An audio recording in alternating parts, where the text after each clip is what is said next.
Currently, there are approximately 20 billion animals inhabiting our world. If everything were ideal, we would have 5 billion more animals on Earth. But many species have gone extinct, and around 44,000 species are currently endangered. The largest, most recent mass extinction event in history occurred during the dinosaur era, leading to the eradication of 75% of species on Earth. The Tulachi wallaby is a long-lost relative of today's kangaroo, but they had a hidden superpower, night vision. That's why they were mostly active at night. They were 3 feet tall and fed on grass, fruit leaves, and other plants. Wallabies lived in grassy areas near swamps and other water bodies, but not for long. By the 19th century, their numbers had gone down, bringing them to the edge of extinction. Only 14 wallabies have been left in the wild by 1920. A rescue mission was launched. They tried to capture the last 14 animals to protect them. But the situation got out of control and 10 wallabies lost their lives. The 4 remaining ones were transferred to a special facility, and in 1935, the last animal passed away. Only one picture of the Tulachi wallaby is left now. There were reports of the animal's sightings after that, but no proof was shown, and the creature was officially declared extinct in the 70s. Short-faced bears were a unique species that lived in North America, particularly Alaska. It was a massive bear, weighing around 1,500 pounds. When standing on its hind legs, it was around 12 feet tall, a whole foot taller than today's biggest beast in this family, the polar bear. This animal was different from today's bears because almost all of them are omnivores, except for polar bears. But this monster was solely carnivorous, which was the reason for their extinction. During the end of the Ice Age, many herbivores were gone, and those bears did not have enough food to survive. They were the Usain Bolt of the bear world, the fastest Bruins to have ever lived, reaching a top speed of 40 miles per hour, which is 5 miles faster than grizzlies. There are around 400 million pigeons in the world now. Some time ago, in America, a species of birds called passenger pigeons were abundant throughout the country, especially in the eastern forests. There were more than 1 billion of them, but they went from 1 billion to 0 in a few years. They had small heads and necks, but long tails and wings and strong breast muscles that allowed them to fly super long distances. The last passenger pigeon passed away in captivity in 1914. It was named Martha. With that, the ecosystem in the U.S. has never seen this bird again. Now, elks are enormous animals, but they look tiny when you compare them to long-gone Irish elks. That elk was around 7 feet tall at the shoulder with a humongous antler of 12 feet. Today, elk are only 4.5 feet tall at the shoulder and have around 4-foot-long antlers. Despite its name, this elk was found all over the world, from Asia to Europe. It got its name because, in Ireland near Dublin, researchers found a perfectly preserved specimen. Since then, it's been called the Irish elk. The last one passed away in Ireland. The main reason for their disappearance was their inability to adapt to changes. When the Ice Age ended, the elk could not survive and became extinct. Now, somewhere deep in the forests of Costa Rica lives the interesting-looking golden toad. It was discovered in 1966 in one particular spot where all toads would gather to mate. In 1967, a large population of this golden nugget was noted in that same spot. But the following year, only 10 to 11 toads were seen, and the year after that, in 1968, only one lonely male toad showed up at the spot. For years, there were searches for golden toads. In 2004, the toads were officially declared extinct. Humans were not responsible this time. The drought in the area in the 80s had a significant impact on the toads. Still, the last straw was the arrival of a new fungal species that caused the animal's skin to thicken, eventually leading to the toad passing away. This chytrid fungus is responsible for the extinction of more than 90 frog and amphibian species, becoming one of the biggest threats to their lives. Now, Canada is a very cold country, no surprise there. and nobody would expect tropical birds like parrots to live there. However, there was a parrot species that lived in America and some parts of Canada. I'm talking about the Carolina parakeet. Those were truly beautiful birds with orange-yellowish heads and green bodies. Their favorite rest spots were big trees alongside rivers. This parrot's favorite food was cocklebur seeds, which are poisonous to us, but the bird had no problem eating them. Also, they used the dangerous cockleburs as a defense mechanism. After they ingested loads of them, their meat became poisonous, and predators do not enjoy eating toxic birds. Carolina parakeets were abundant, there were millions of them. But since the Ice Age, their numbers had been gradually going down because of natural reasons, mainly temperature. By 1935, no such parakeets were left in the wild. Today's African lion had a much more prominent and notorious cousin, the Barbary lion. Those cats were mentioned in many famous old books. They were described as mean, terrifying beasts. It's believed that they were the largest lion species ever. Those big cats weighed around 600 pounds and were 9 feet from the head to tail. Unfortunately, this lion was declared extinct in the 90s due to many factors. Today, we only have one photo of this animal taken from a plane. Paradise parrots were native to Australia. They were genuinely amazing birds with captivating colors. What was unique about them was their nesting habits. They only nested in termite mounds. This parrot was always on the edge of extinction, and the reason for that is still unknown. Mice, rats, and other animals also hunted them, and it added fuel to the fire. The last bird was spotted in the year 1972. Since then, paradise parrots have only been seen in museums. The Gulf of Mexico was once home to Caribbean monk seals. This species of seals enjoyed spending time in the warm subtropical climate of the Caribbean. Most of the time, they were found near reefs and islands, foraging for food. Like most of us, they also loved sandy beaches and were usually seen in groups of 100 seals, resting before the next adventure. In the year 1886, monk seals were declared extinct. You can still see this animal in 2 museums. Both are located in the UK. As we all know, zebras have black and white stripes. But once, a zebra species had only half the body covered with brown and white stripes. The rest was just brown, and the belly was white. It was called the quagga. They lived in the southern part of Africa in grass fields and wet pastures, like today's zebras, and ate grass and other plants. The last quagga perished in 1888, but not all hope is lost. Today, extensive research is being done to bring this animal back into the wild. Australia is home to many outlandish animals, but the craziest ones are probably gastric brooding frogs. This species is not like your ordinary frog that lays eggs. They hatch their young inside their stomach and give birth by vomiting around 25 fully formed young frogs. Sometimes their stomach becomes so bloated that they have to breathe through their skin. 2 species of this frog were discovered in the northern and southern parts of Australia in the 1970s by Mike Taylor. A decade after their discovery, both species are gone. The main reason for their extinction is the chytrid fungus. Luckily for them, they're also part of a de-extinction program that's putting serious efforts into bringing them back into the wild. Now, if Earth's history were a movie, we humans would only take up the last second of the end credits. Our planet has been around for about 4.6 billion years, but our human story began about 300,000 years ago, in Africa.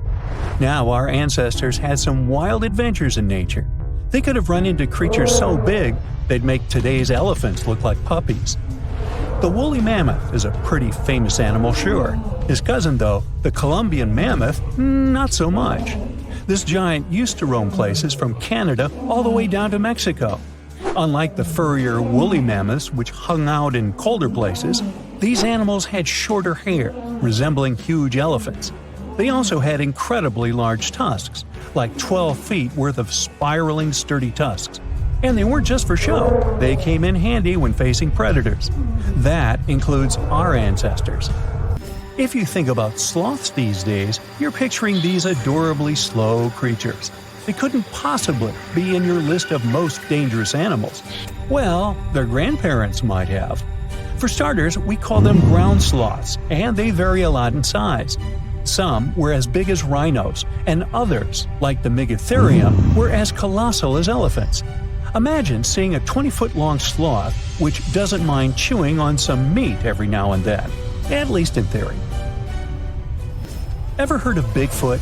Well, our next animal kind of looks like him, but is a distant cousin to orangutans. Meet Gigantopithecus, the largest primate to ever call our planet its home. Standing tall at 10 feet and weighing more than 600 pounds, these animals were amazing to look at in real life. Unlike Bigfoot, they weren't constantly hiding. In fact, it's believed they were peaceful and gentle creatures. Sadly, they faded away about 100,000 years ago, mainly because their food sources slowly became unavailable. Those lush, fruity forests they called home eventually turned into dry grasslands. Next on our list is the cave hyena. Weighing a chunky 250 pounds and standing 3 feet tall, these beasts were as long as a grown-up lying down. What's even more interesting about these creatures is that they loved hanging out in groups. A pack could be as big as 30 of these animals, which meant they could easily take on even the biggest, heaviest mastodons. Our ancient families would have needed to stay alert around these hungry specimens. Sadly, for these hyenas about 20,000 years ago, their numbers started going down. Soon enough, they completely disappeared from the planet. Quick pop quiz. What's called a tiger but isn't really one?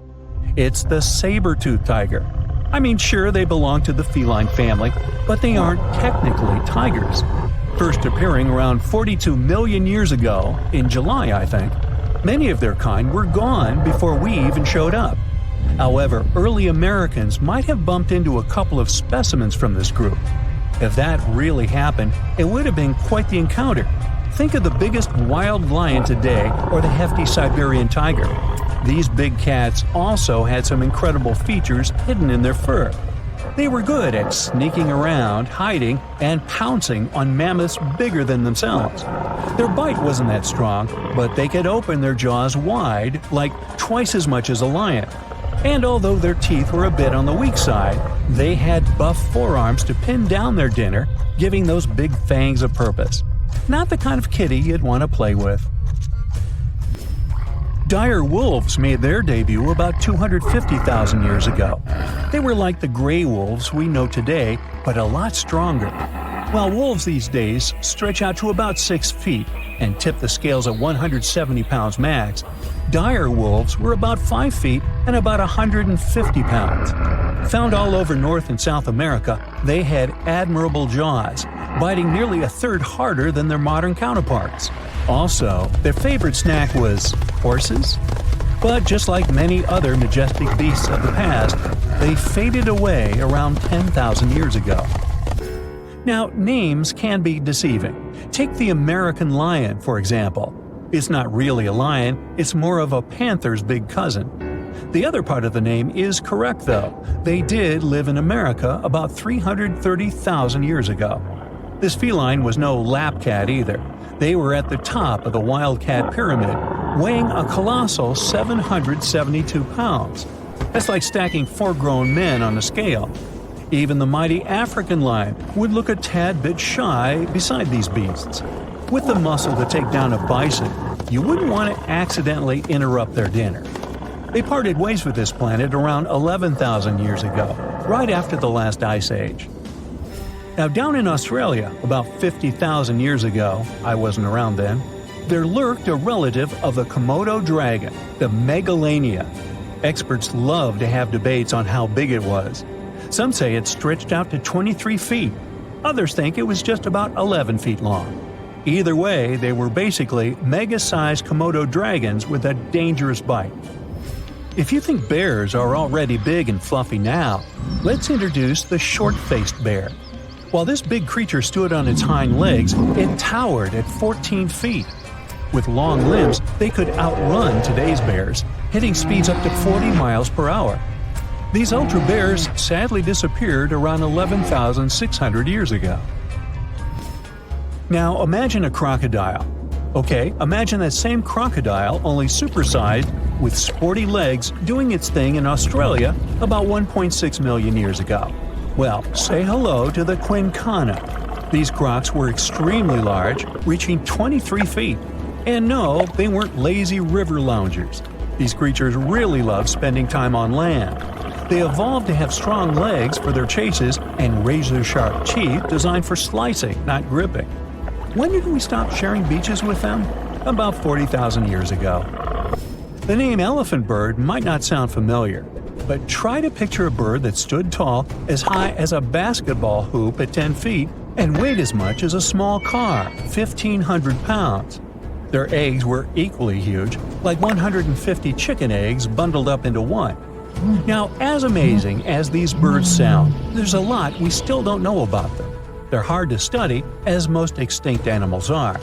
Still, some recent studies have given us some clues. Scientists have been examining ancient molecules from their fossilized eggshells. It's an awesome piece of evidence, since these birdies' shells were thick, preserving precious DNA inside. Plus, there are tons of these eggshell fragments sprinkled all over Madagascar's beaches. Because of these findings, we now know these birds were herbivores and loved eating leaves and seeds. We also know the tiny kiwi bird is its closest living relative. Now, dodos were these amazing birds we also used to share the planet with. They're like distant cousins to Asian pigeons. To give you some perspective, imagine a chunky bird weighing about 50 pounds. Similar to chickens, turkeys, and ostriches, dodos were also the types of birds that couldn't fly. Their wings were small, and they had the muscle strength of, well, a wet noodle. Now, you might have heard the word dodo used as a name for creatures that aren't that bright. Don't get confused, though, by this name. These birds were, in fact, intelligent. Scientists were able to figure that out by studying their fossils. It turns out that they were good at smelling stuff, unlike most birds that are all about the visuals. These creatures aren't around for us to study anymore, but that might change. One evolutionary biologist is on a mission to fully understand these amazing ancient birds. On that note, she revealed that the dodo's DNA has been completely sequenced. There are even talks about potentially bringing dodos back to life. They would make a nice addition to the lovely beaches of Mauritius, the place they used to call home many, many years ago. Your heart is racing. You're running for your life from one of the biggest creatures you've ever seen. A giant reptile on two legs, sprinting right behind you. You hear the sound of a raging river next to you, but decide not to jump in. Thick leaves and bushes keep blocking your path, and you keep getting stuck in the mud.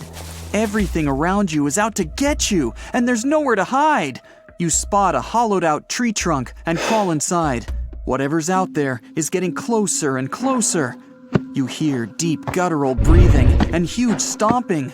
It's getting closer. You see a large tail from a crack in the tree trunk, swinging and knocking down bushes and small trees.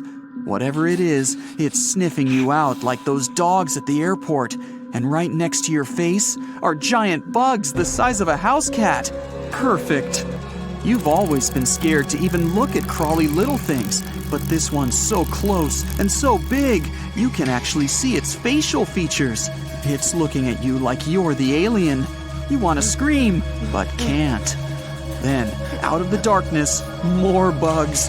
They're curious things, flicking their antennas all over your body. Okay, this is too much. A bug is one thing, but now, a giant centipede thing is crawling your way.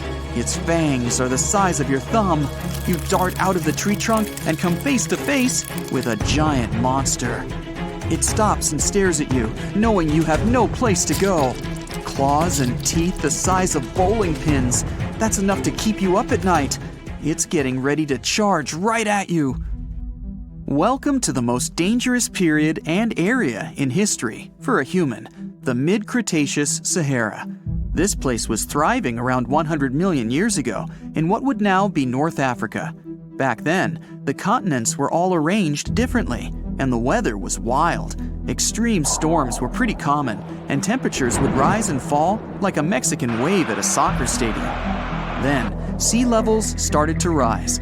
Water flooded the Kem region, an area between modern-day Algeria and Morocco. Over the next millions of years, asteroids, volcanic eruptions, and other natural disasters wiped out everything else. Bye-bye, dinosaurs. Thanks for playing.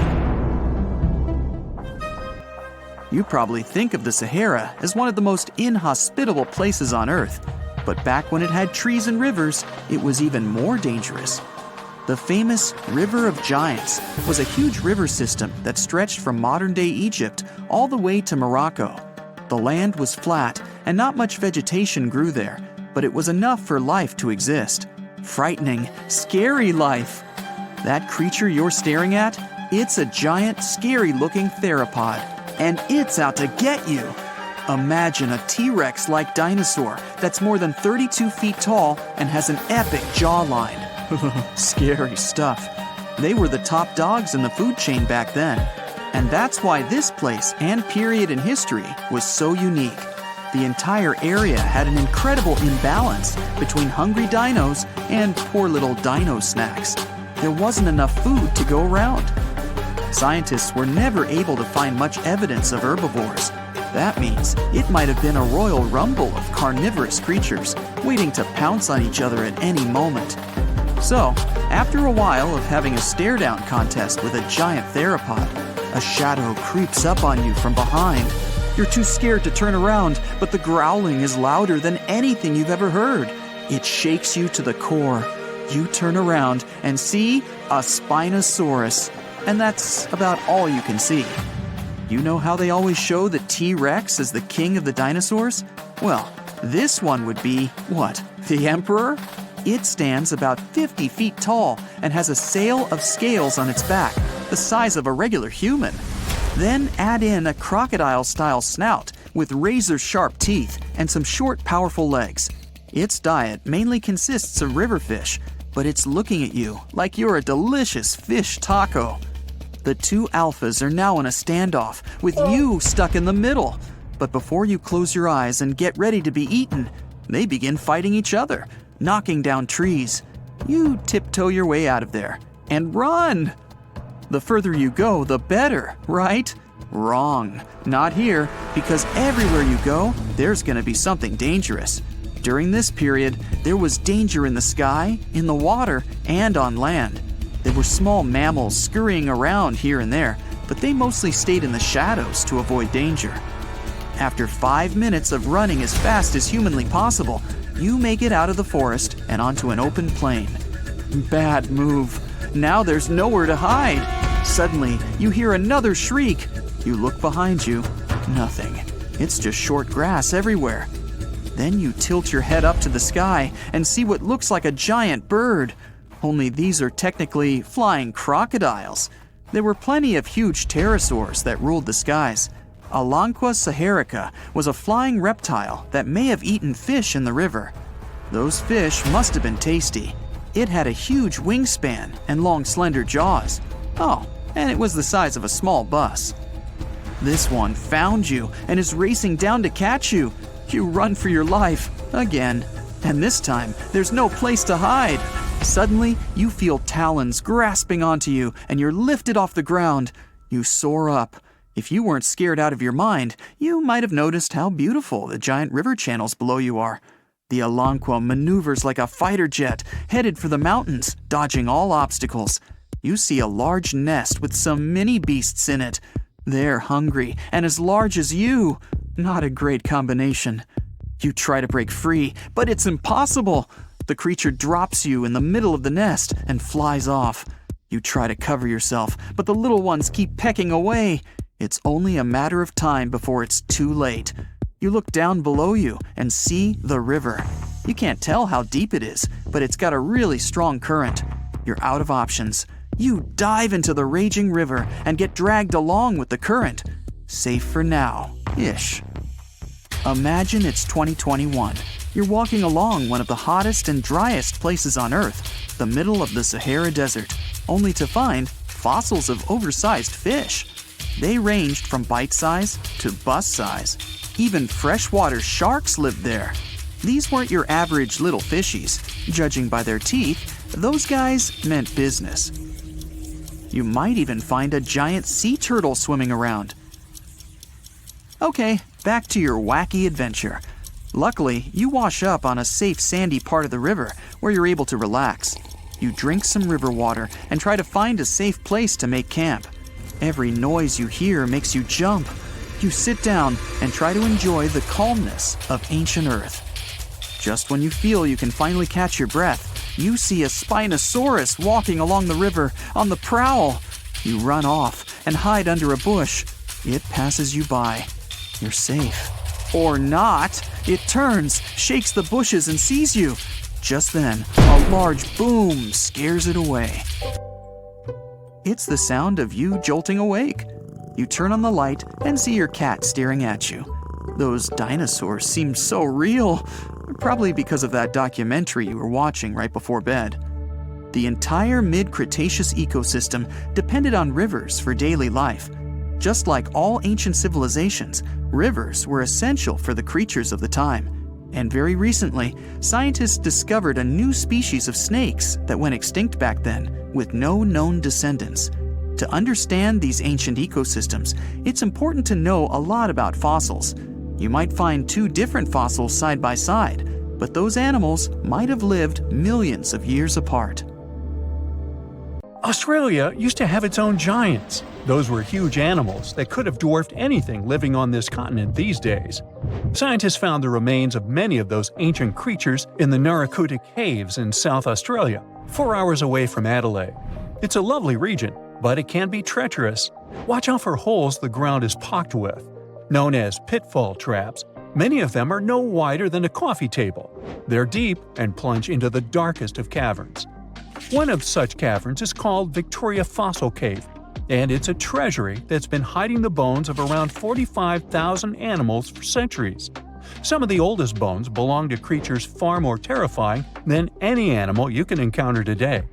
Those were the ancient Australian megafauna, huge beasts that roamed the continent during the Pleistocene epoch.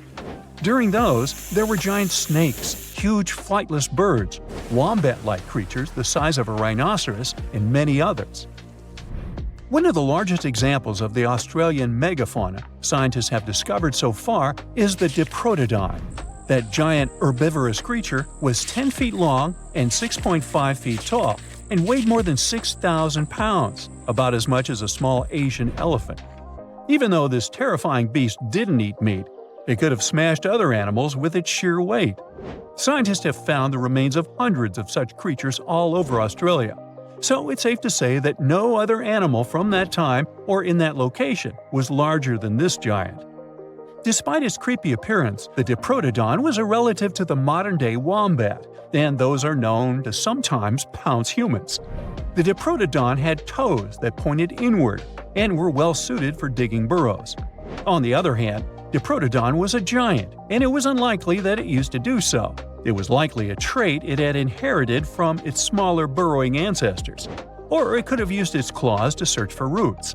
This theory is supported by the fact that the animal's pouch was facing backward. It prevented any dirt from collecting inside while the creature was digging. Since this animal was so big, it didn't have to worry much about predators. Up until 60,000 years ago, when the first humans appeared on the continent, full-grown Diprotodons only had to look out for creatures like the Quincana. Measuring in at a whopping 20 feet long, the Quincana was a land crocodile. It lived in Australia from around 20 million to 40,000 years ago. It disappeared along with most other mega creatures of the last ice age. It's thought to be the result of the first humans coming to the continent. Even though the Quincana was extremely fast and dangerous, it was possible that this creature got out-competed by human hunters who took all available prey. Unlike modern crocodiles that are mainly aquatic, that mighty beast was a land dweller. Scientists figured it out by studying the Quincana's legs. They were able to support and carry the body clear off the ground.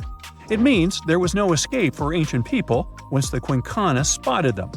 Modern crocodiles can only push themselves along on their bellies. Such an adaptation allowed the Quincana to chase its prey for long periods of time, exhausting it in the process. Another creepy feature of this ancient monster was its teeth. Aquatic crocs have conical teeth. Those are great for gripping and holding on to prey underwater. But Quincana had knife-like teeth, ideal for slicing soft-bodied animals like, mammals.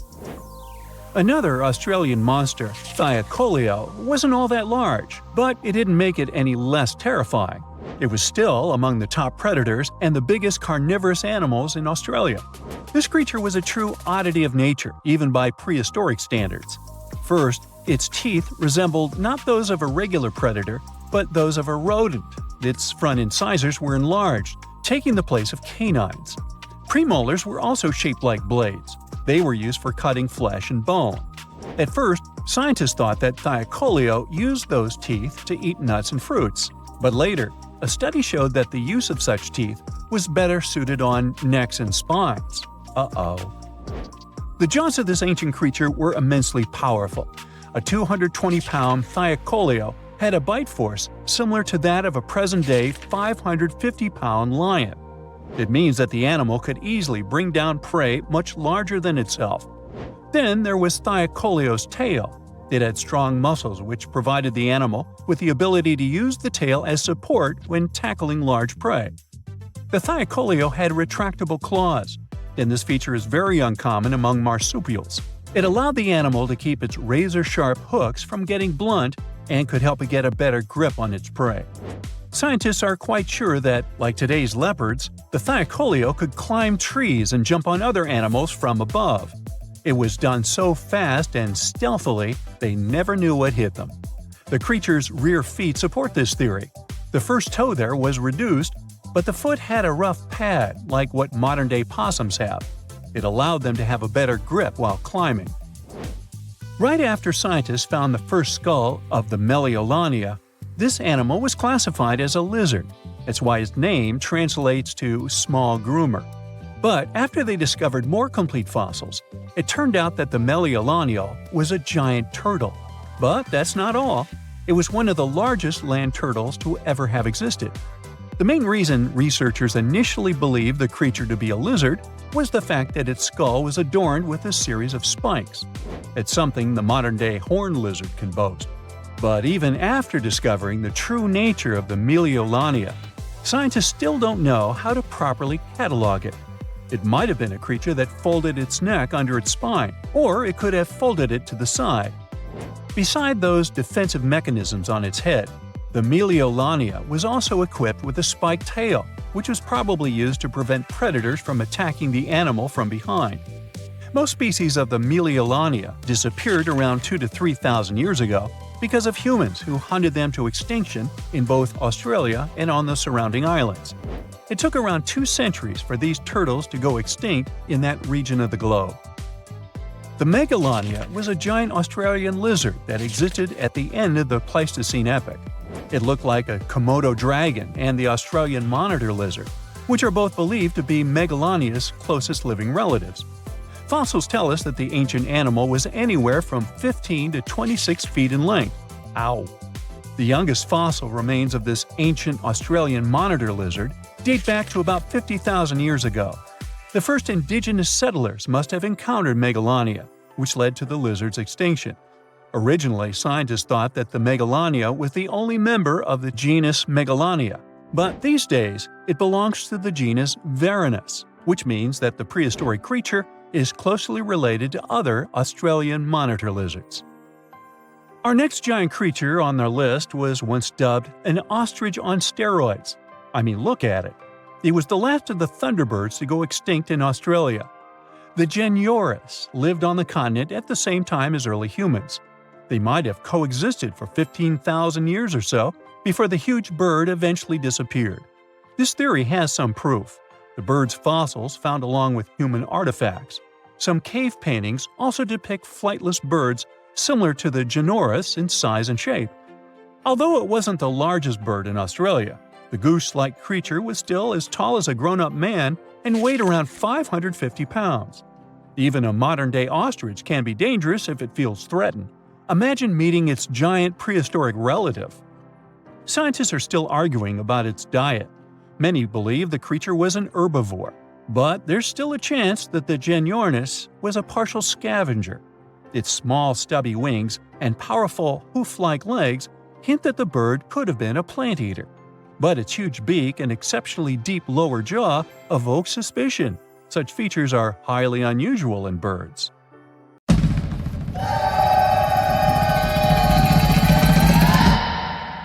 The liger is probably the most popular hybrid animal and an incredibly large cat.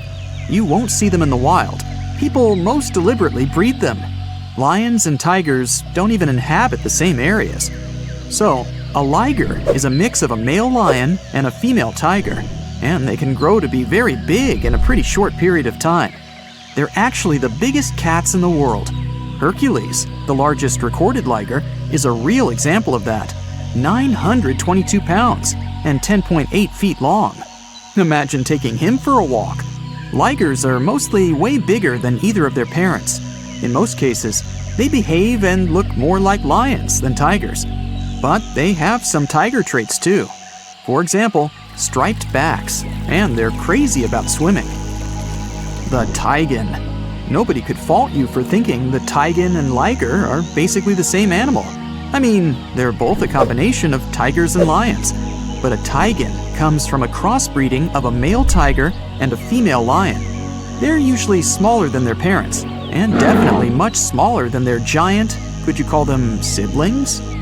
In most cases, they inherit charming looks from their tiger fathers, but they get some interesting traits from their mother's side too.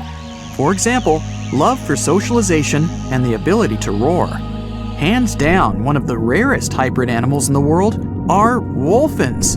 These fellas are a mashup of a female bottlenose dolphin and a male false killer whale. Its name might make you think differently, but a false killer whale belongs to the dolphin family.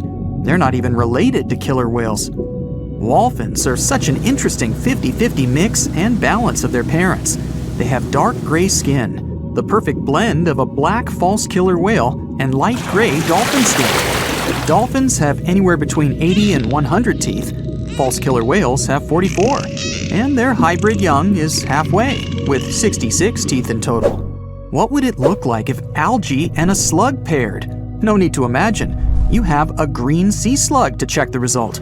It lives in salt marshes in Canada and New England. And it's possibly the weirdest hybrid creature you'll see in this video, and in general. Part plant, part animal. So, some slugs seem to have been very sneaky while stealing the genes from innocent algae that they have eaten to enable them to look like this. Since they're partially a plant, they can produce the plant pigment called chlorophyll. That means these unusual slugs can even photosynthesize. That's the process plants use to turn sunlight into energy. So they produce their own molecules that contain energy without having to eat anything at all. When scientists first discovered it, a green sea slug was the first case of a multicellular animal that's able to produce chlorophyll. What do you get when you mix a male leopard and a female lion? You get an interesting hybrid called a lepin. These animals grow to be almost as big as lions, but they still have shorter legs, similar to their father leopard. They inherit some of his other traits too, like a love for climbing and swimming. You can have a union with a male lion and a female leopard too, and the result is called a leopard. Male lions are usually around 10 feet long and weigh about 500 pounds. The female leopard is way smaller, only 5 feet long, with a weight of about 80 pounds. The difference in size here is too big, so this pairing really doesn't happen that often. Okay, how about a buffalo and a cow? When you were little, maybe you thought that they could be a good match, but in reality, the combination creates an unusual hybrid animal called a beefalo. Not many types of hybrid animals can reproduce on their own, but a beefalo can do it. When a grizzly and a polar bear get together, it results in a growler bear, or grizzly bear, or grizzlar, whichever you like the most.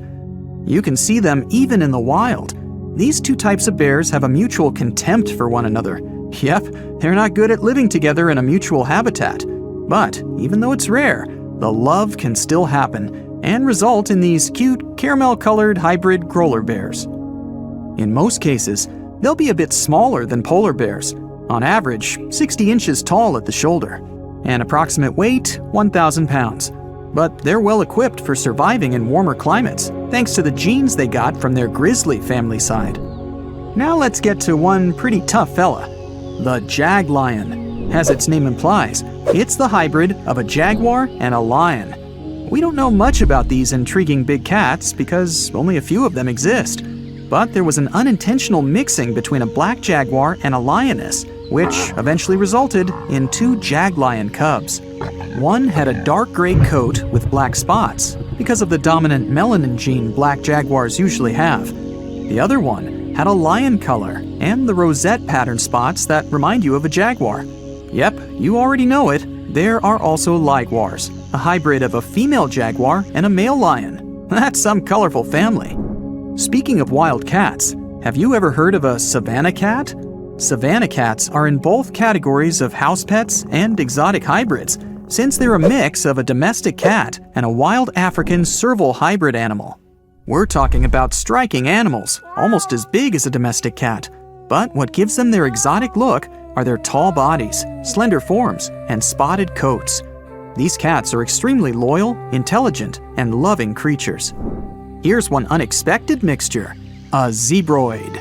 Technically, it's a name people use to describe a hybrid of a zebra and any equine species. But when you pair a zebra and a horse, their young is called a zorse. Zebra hybrids mostly look like whichever animals they've been crossbred with, but with the striped coat of a pure zebra. Most of these hybrid creatures don't even have fully striped coats. You can mostly see the stripes on non-white areas of their bodies and legs. Speaking of zebra hybrids, check out this adorable creature. It's called a zonky, or zedonk, zebras, zenki. Take your pick. They're mostly either tan, gray, or brown in color. You'll distinguish them by unique stripes that are darkest on their legs and belly. Unlike some hybrids, such as the liger, zonkis can normally live in the wild. In fact, that's where you can find them, living life to the fullest across savannas and open woodland, mostly in Africa. Can you guess what a geep is? Yep, a combination of goat and sheep, and definitely one of the most adorable and cuddliest hybrid creatures in this video. Geeps are very rare. Some experts even believe it's possible that they're not true hybrids, but just sheep with certain genetic abnormalities. After all, sheep and goats do carry different numbers of chromosomes, which means cross-species mixes are almost impossible. When a camel and a llama get together, you get a cute little thing called a kama. Similar to beefalo, the kama also produces the best economic traits of both its parents. The first one was born in 1998. Kamas don't have camel humps. Their body is covered in soft, fleecy fur, similar to their llama side of the family. They can drink big amounts of water at a time, so they can survive with almost no water at all for pretty long periods. The coy wolf is a hybrid where nothing looks that unusual to most people, since the coyote and the wolf are not that drastically different in their looks. After all, these two species only diverged around 200,000 years ago. Now they're still able to mate and bring coy wolf cubs to the world. People living in eastern Canada and the US might be familiar with these smart, adaptable animals that inhabit their forests, neighborhood parks, or sometimes even cities. These hybrids have emerged over the past century or so, and they've picked up the characteristics of both their parents. When a coy wolf is fully grown, it's somewhere in between the size of both parents, but it's also 55 pounds heavier than pure coyotes and has a bigger jaw, longer legs, smaller ears, and a bushier tail. Check out the narluga, an extremely rare creature whose parents are a narwhal and a beluga whale. It's a pretty strange animal, but far from being lonely, they mostly live in the North Atlantic. Scientists had suspected their existence for decades. In 1990, they found an unusual-looking whale skull located in an Inuit hunter's tool shed in Greenland. People from that area said that there were other similar-looking animals, and they fit the description of neither a beluga whale nor a narwhal. People said they had gray skin, narwhal-like tails, and beluga-like flippers. Narwhals and beluga whales are similar in size, and they share a family, the Monodontidae family. So it may not even be that surprising that they're able to successfully breed in the wild.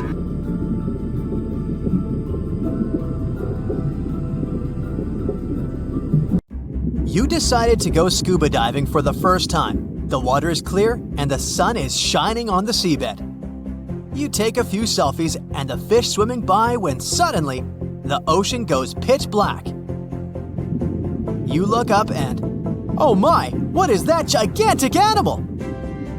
It's definitely not a shark, not a whale. Is it a turtle? Yup, but fear not, it's not gonna hurt you.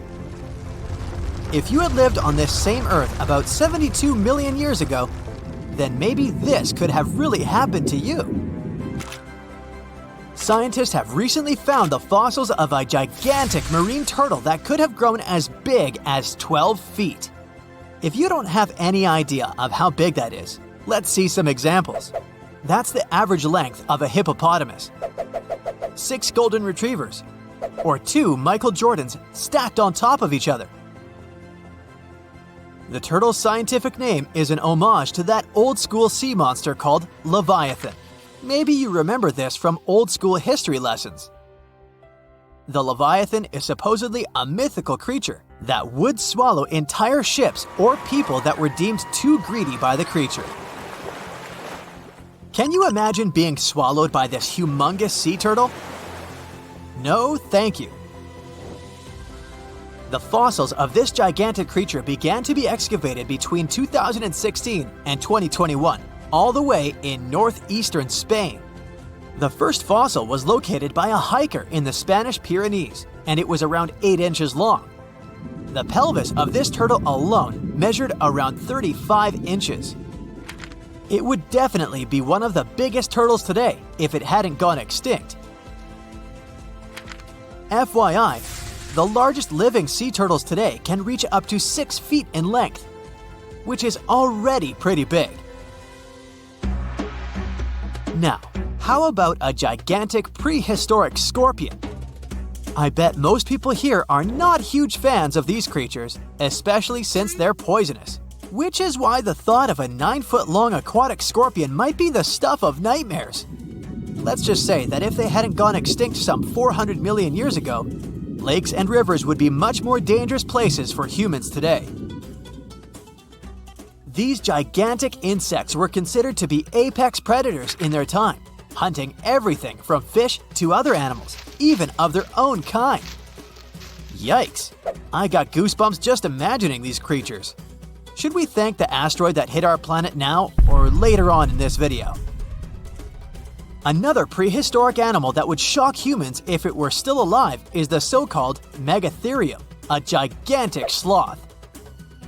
This huge sloth is believed to have grown up to 20 feet long, and its weight could be up to 8,000 pounds. It was found in the woodlands and grasslands of South America. The creature used to stand on its 2 feet in order to reach leaves on high branches. These giant sloths had huge claws. They helped them climb trees. I gotta say, I feel uncomfortable imagining these elephant-sized sloths climbing trees. Oh, of course, some dinosaurs will make our super-sized creatures list. But before that, here's a fun fact. Did you know some dinosaurs are still alive today? Scientists have proven that birds are classified as theropod dinosaurs. Such infamous creatures as the T-Rex and Velociraptor belonged to this group. I'm sure you've heard these names even before you watched Jurassic Park. The Velociraptor is that scary dino that breaks into the kitchen. Well, they evolved, gained some feathers, and turned into various species of birds we know today. That means that any bird from chickens to those little blue ones is a direct descendant of dinosaurs. Now, does the name Spinosaurus ring a bell? You can see this huge dinosaur in some museums today. Its fossils, I mean. The Spinosaurus was one of the biggest land predators to walk Earth. Actually, to walk its land and water, since scientists believe that this dino was semi-aquatic. It fed mostly on meat, which means humans would be its natural prey if it lived today. This meat-eating dino lived around 90 to 100 million years ago. It was about 60 feet long, 12 feet high, and weighed up to 22 tons. Its head was around the size of 8 bowling balls and was shaped like a crocodile's face. Basically, the Spinosaurus was a big African elephant with the face of a crocodile. Just kidding. But that would look funny though, wouldn't it? A much more attractive dino was this guy. It's considered to be the largest dinosaur that has ever lived on our planet. What made it so big was its extremely long neck and very long tail. You wouldn't want to stand behind this creature, believe me. If it decided to swish its tail, you'd get catapulted very far away. This creature lived around 100 million years ago, and its fossils were first found in Argentina around 2012. The dino measured 120 feet from head to tail, which made it almost as big as an American football field in width. And have I mentioned it weighed almost as much as a space shuttle? A staggering 75 tons. If it had been a carnivore, it would have probably been the greatest predator. But this big guy was a peaceful herbivore that had such a long neck that it could eat leaves from high trees. Cute, right? We must also talk about the Shastasaurus. As the name suggests, this animal is popularly known as the Mount Shasta lizard.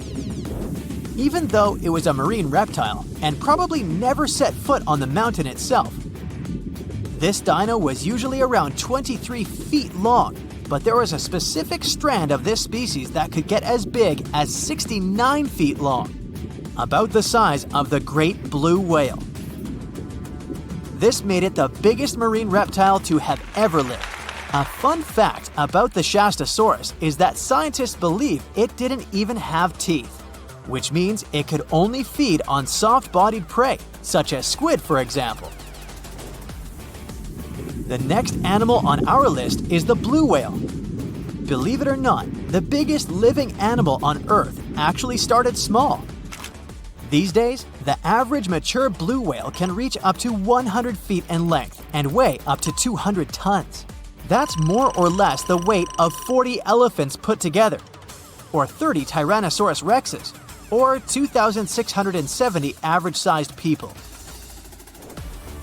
Blue whales have to eat up to 50 million calories per day to support that body. That's the equivalent of 30,000 Big Macs, just FYI. But blue whales weren't always this big.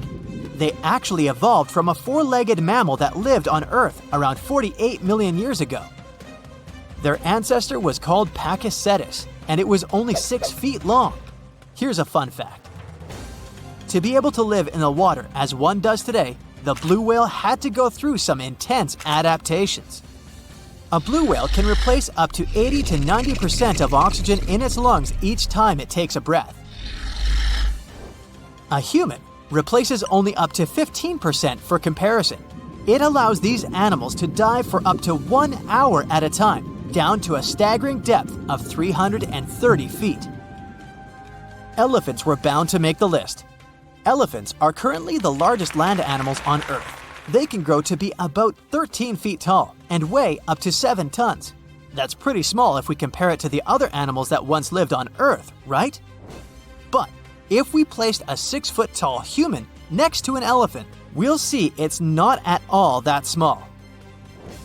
African elephants are bigger than their close relatives, Asian elephants, and they have a similar lifespan to humans, up to 70 years. Pokemon might have made us collectively wish that salamanders were real-life dragons, although they're not. They can still be pretty cool, though. There's a giant species of salamander that is known to be the largest living amphibian. They can grow to be as long as a regular-sized human, reaching up to 6 feet. I bet that wouldn't be a pleasant underwater encounter.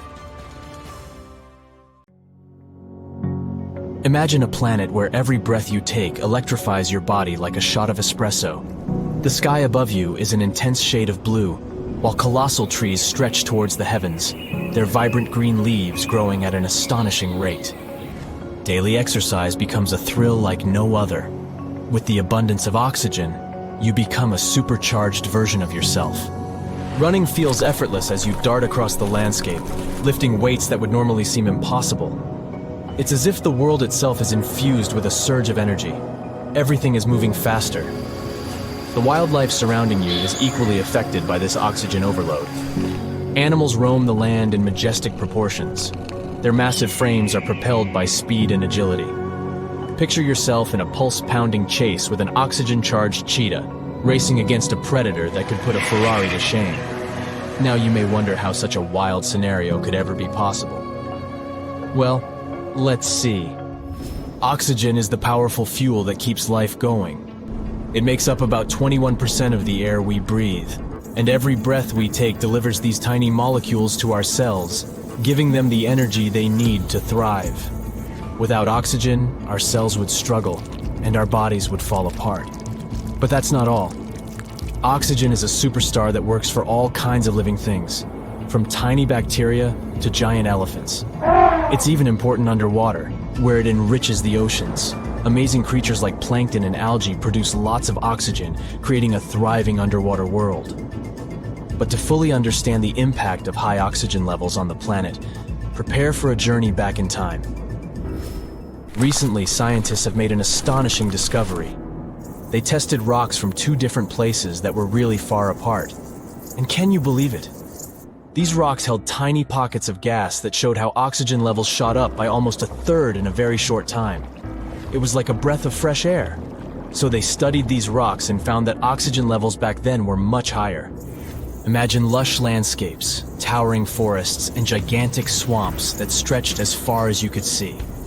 During the Carboniferous period, oxygen ruled the atmosphere at an impressive 20%, just like today.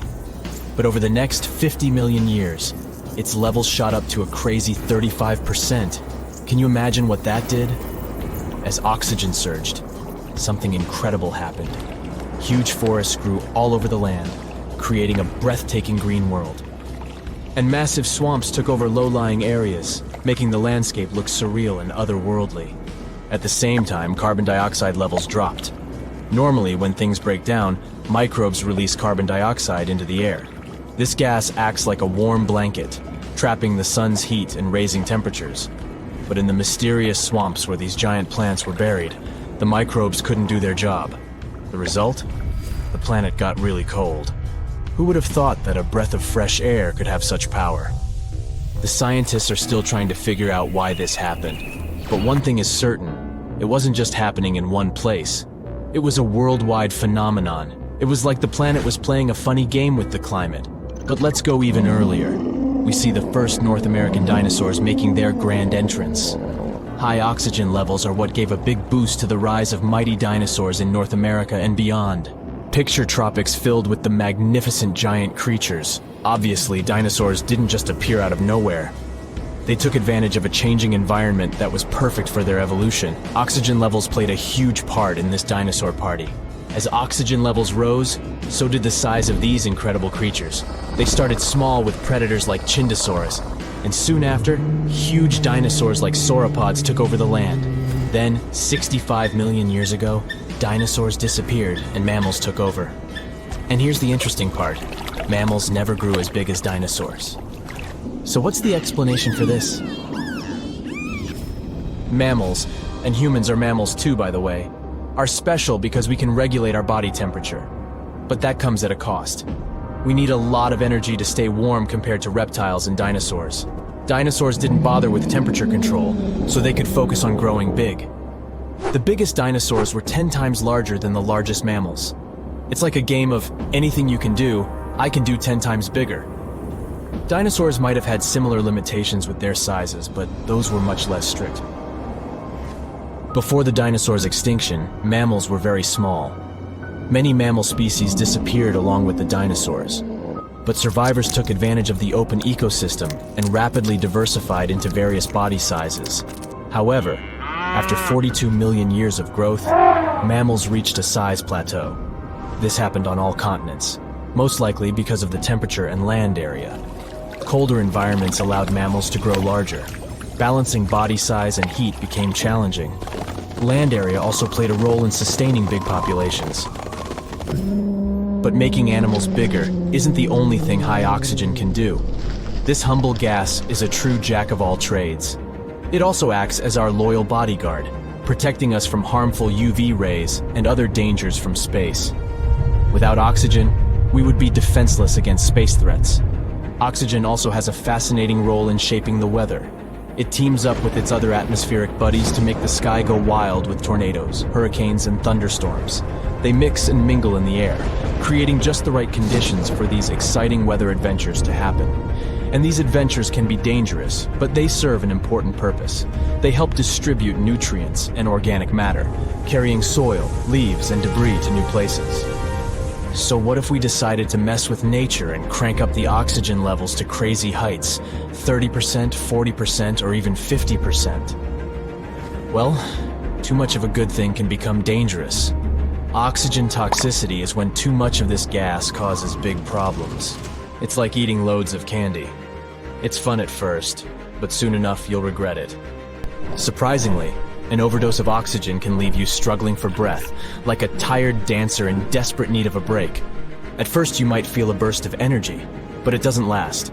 Dizziness sets in, as if you've been spinning on the dance floor for hours without stopping.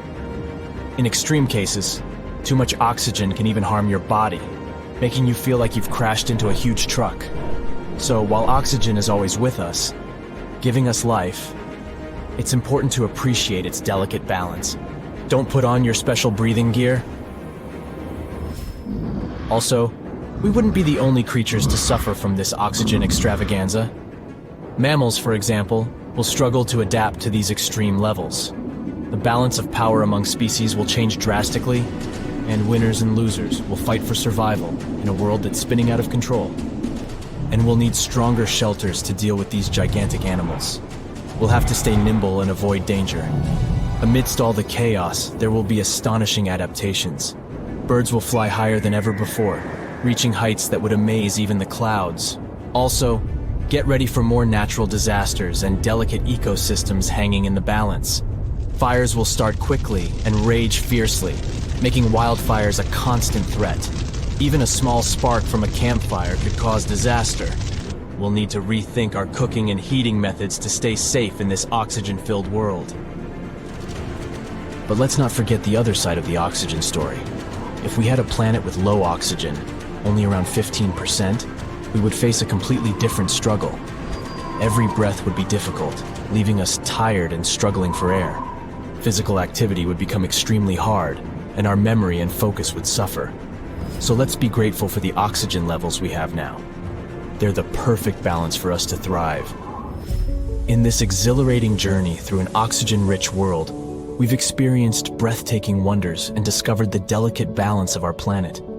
Let's cherish the magic in every breath, respect the interplay of oxygen and life, and embrace the thrill of this remarkable ride called life. The legend goes that a dwarf named Fafnir was famous for his strength and courage. Because of his qualities, he was tasked with protecting their kingdom. Dwarves were known to gather a lot of wealth, so a bit of added security was a must. I mean, they lived in a house made from gold and precious gems. But Fafnir also had another special talent. He was able to shapeshift. Tricked by Loki, the Norse spirit of mischief, Fafnir was taken over by his greed and the shine of his father's treasure. He decided he did not want to share any of it, not even with his father or his brothers. He stole it and ran away all by himself to a place he'd be hard to find, the middle of the desert. To protect his wealth, Fafnir transformed into a huge dragon. His new appearance looked like a huge snake, powerful and scary. His magical powers did not end there, though. Because the dragon couldn't fly, he also spread poison all around his new home, so no one had a chance to survive if they wanted to take his gold away. Fafnir was soon defeated by a young hero named Sigurd. The legend of Fafnir tries to explain why family is more important than greed. It also shows the many magical powers dragons possess. But the most interesting part is that it's quite a good example of how dragons came to be in our tales. But hey, this is just one of the many stories mentioning dragons. Just switch on your TV or peek into any bookstore, and you'll surely stumble upon dragons somewhere. Variations of dragon-like creatures have been described in stories from all over the world, from Asia to Northern Europe.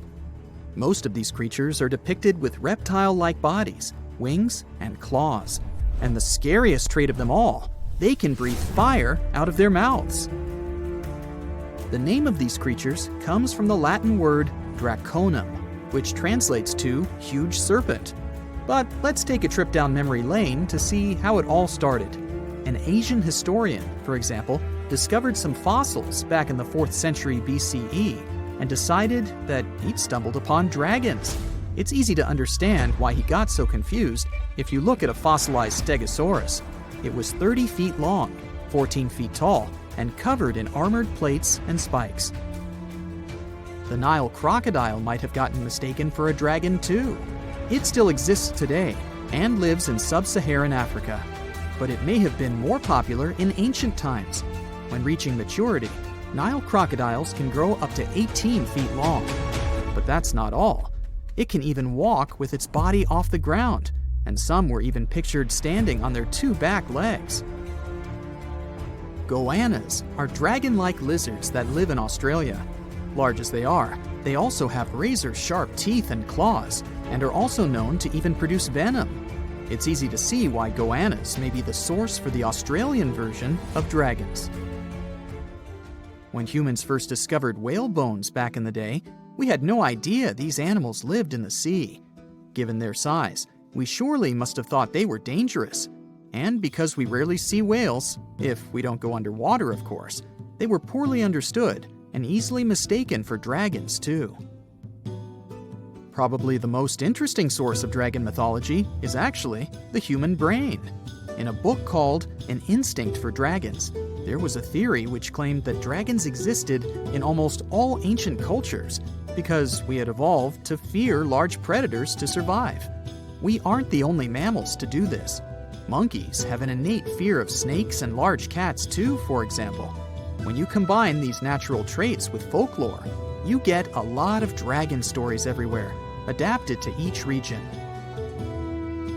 Reptilian beasts with magical powers date back as far as the origins of human civilization itself. I'm talking about ancient Mesopotamia. Humans back then used to believe in all sorts of creatures, but their head spirit was Marduk, the patron of the city of Babylon. If you look at the artwork from back then, Marduk was depicted with a snake-like dragon at his side. It could be either nice or vengeful, depending on what mood it was in. If you want to sign up to become a dragon, the first thing they'll ask you at the interview will be if you can breathe fire, of course. So scientists have tried to look into some ways that could make it real for dragons to breathe out fire without damaging their throats. To do that, they examined the bombardier beetle.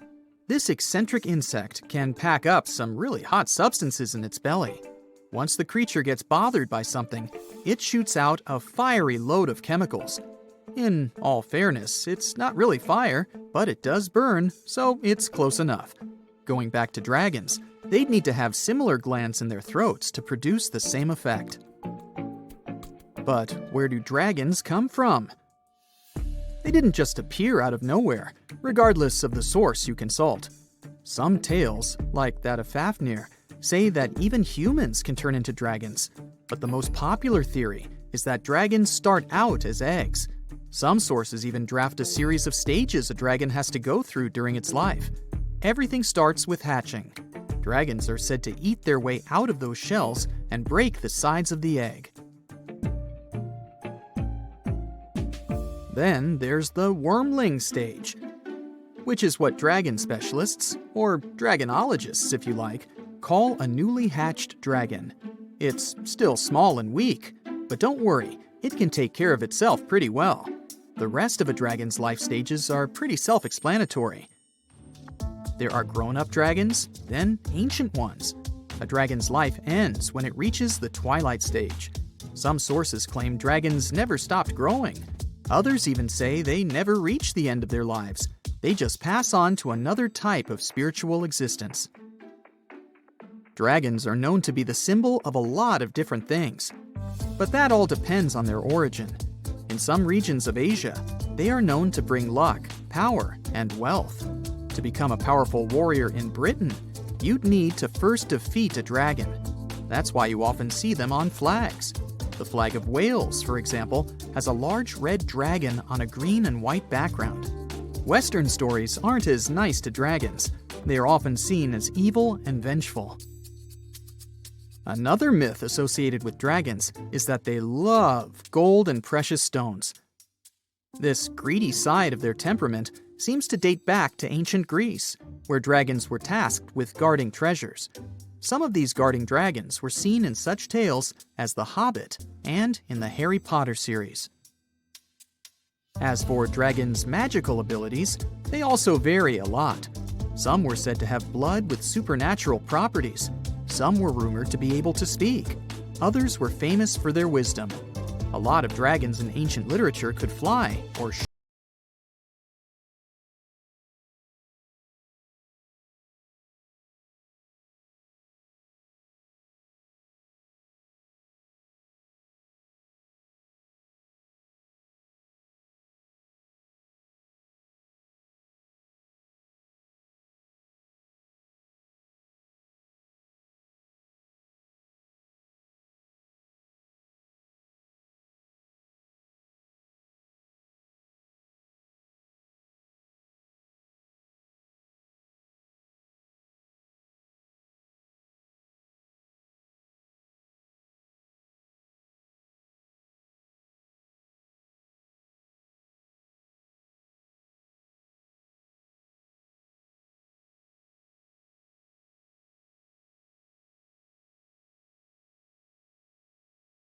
cat to have his dinner, Sir Scratchy.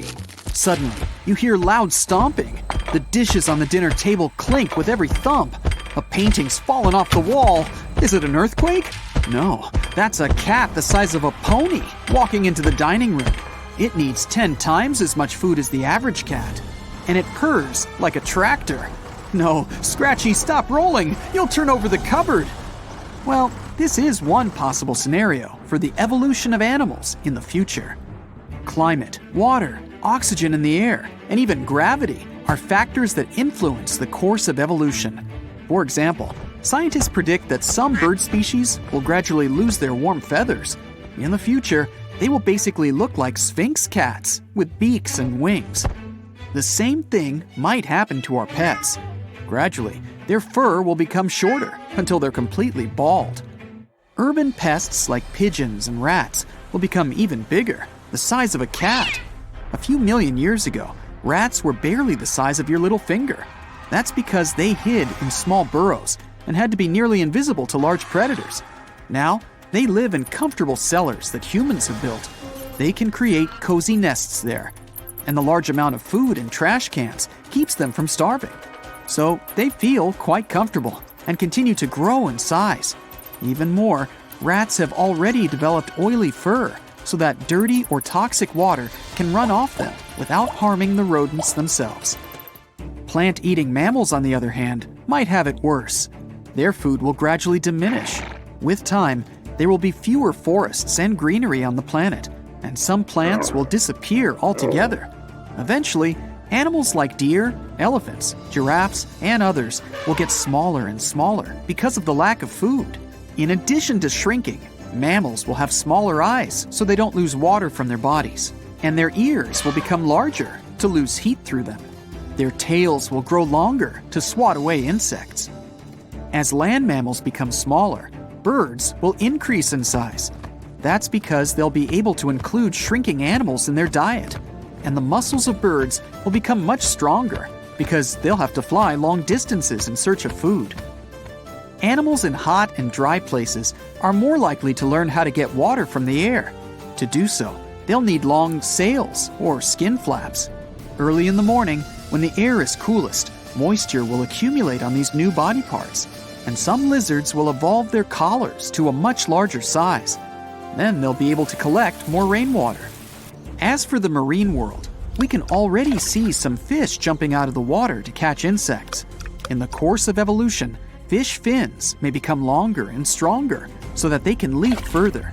And gradually, those fins will turn into wings to make them truly flying fish. Perhaps in the future, these fish will hunt small birds. To do that, they'll learn to hold their breath for longer and fly much higher. But the big fish and marine mammals will have a hard time. The ocean will heat up, and some species will begin to disappear. The largest inhabitant of the aquatic world, the blue whale, which is the size of 2 school buses, will shrink in size because there will be less food for it in the ocean. But the population of lizards and reptiles will thrive. They're good at absorbing heat. And with climate change, there will be more insects on our planet, which means more food for lizards. They'll start to increase in size. But now, they'll have to defend themselves against big birds. Their legs will become longer and stronger, so they'll be able to run a lot faster and not get eaten by a bird. And the insects? Well, they'll just explode. Insects will probably live in huge swarms and fly around looking for food. And they'll be angry and hungry because their usual source of food, mammals, will have either ceased to exist or shrunk in size. Humans will change too. Scientists predict that between 1,000 and 1 million years from now, we will completely lose our hair.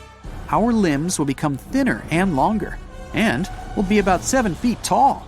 Our feet will most likely lose their toes because they're no longer needed to keep our balance. Our head and brain will become more like a balloon, and our lifespan will be more than 100 years. Because humans are at the top of the food chain and don't take part in natural selection, we'll gradually become similar to each other. In tens of millions of years, all humans will probably look the same. Plus, we're developing genetic engineering technology. Luminous rabbits, incredibly sized cows, web-weaving goats, super muscular pigs, and more. But we're more interested in how animals will evolve on their own. So, fast forward ahead in time. Humans have long lived on other planets and in other galaxies. Earth has long since become home to animals and plants. The only traces of humans here are giant cities made of metal and concrete that are buried deep underground.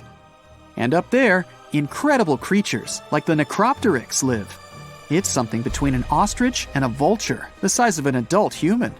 Its long and powerful beak is its main tool for protection against predators and for eating. Their strong legs with long claws make them excellent runners. This creature can walk dozens of miles in a day. Necropteryx needs warm fur or feathers.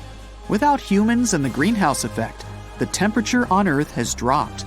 But with a warm jacket, they'll be able to survive even a new ice age. And like ostriches, they reproduce by laying eggs. This is a parashrew. It's like a common shrew, a couple of inches long. But it has an unusual feature, a parachute on its tail. While little, they live in their parents' nests, but when they leave them, they launch themselves into the air and then open a parachute made of thin fur. The warm currents of air rise up and carry them. They can spend up to 24 hours in the air. Then, they'll nest elsewhere, and their babies will leave their home the same way. The waka. Waka waka. This animal looks like a striped giraffe with only 2 legs. It'll be one of the fastest creatures on our planet. No predator can beat it in a race. Plus, their eyes are perched high on their head, and with its long neck, the waka can see a threat even when sitting in tall grass. Terabytes are descendants of termites that will appear on Earth in 200 million years. If they see a threat, they'll spew a stream of chemicals, something like acid, from their huge head. Even the biggest predators will be afraid to approach them. Reed stilts are about 3.5 feet tall and weigh almost as much as an adult human. Thanks to its striped coloring, a reed stilt is almost invisible in the reeds. It walks on its thin legs through marshy terrain and feeds on small fish. Its long neck and sharp teeth allow it to dash into the water, almost cobra-like. It catches fish and swallows them almost whole. But all of these predictions are very speculative. There are billions of factors that influence the course of evolution. The course of evolution could go the other way at any time. For example, an asteroid hits the Earth, causing a mass extinction and changing our planet's climate. A small percentage of surviving organisms begin to adapt to the new conditions. In a few million years, we'll have animals that none of us could have even imagined. Today, I'm going to tell you about creatures that had unique features which allowed them to grow to incredible sizes. They were some of the most impressive animals to have ever existed on our planet. The Argentinosaurus is a genus of sauropod dinosaurs that lived approximately 97 million years ago in what is now South America. Scientists think it was one of the largest land animals ever, with a length of up to 100 feet and a weight of up to 100 tons. A farmer stumbled upon a giant leg bone while tending his cattle. That's how he discovered the first fossils of the Argentinosaurus in Argentina in 1987. Further excavations uncovered more bones, revealing a massive dinosaur that would have dwarfed most other animals of its time. The Spinosaurus, meaning spine lizard, is a genus of theropod dinosaur that lived around 97 million years ago in what is now North Africa. It is believed to be one of the largest carnivorous dinosaurs to ever exist, with a length of up to 60 feet and a weight of up to 23 tons. The Spinosaurus is known for its distinctive elongated sail-like structure on its back. It was likely used for thermoregulation. It also had long crocodile-like jaws that were lined with sharp teeth. This allowed the creature to catch and eat large prey, such as fish, crocodiles, and other dinosaurs. The first fossils of the Spinosaurus were discovered in Egypt in 1912. The sperm whale, Physeter macrocephalus, is a species of toothed whale that is the largest toothed predator on Earth. It also has the largest brain of any animal species. It is found in oceans all over the world and can dive to depths of up to 7,000 feet in search of food. You can easily recognize sperm whales by their massive, block-shaped heads, which can measure up to 1/3 of their total body length. They have dark brown or grayish-blue skin and a distinctive wrinkled appearance. The Titanoboa is an extinct genus of a giant snake that lived approximately 58 million years ago. It is considered to be the largest known snake ever. It could grow up to 42 feet and weighed around 2,500 pounds. The first fossils of the Titanoboa were discovered in a coal mine in Colombia in 2004. This discovery meant a lot because it provided insights into the size and behavior of snakes during the Paleocene era, as well as the overall climate and ecosystem of the time. The blue whale, Balænoptera musculus, is the largest animal on Earth, measuring up to 100 feet in length and weighing as much as 200 tons. These marine mammals are found in oceans all over the world and can live up to 90 years. Blue whales have a long, streamlined body that is usually blue-gray in color with mottled patterns. They have a small dorsal fin and 2 pectoral fins that are about 1/3 the length of their body. Blue whales feed on tiny shrimp-like creatures called krill, and they eat a lot. A single adult blue whale can eat up to 8,000 pounds of krill in a day.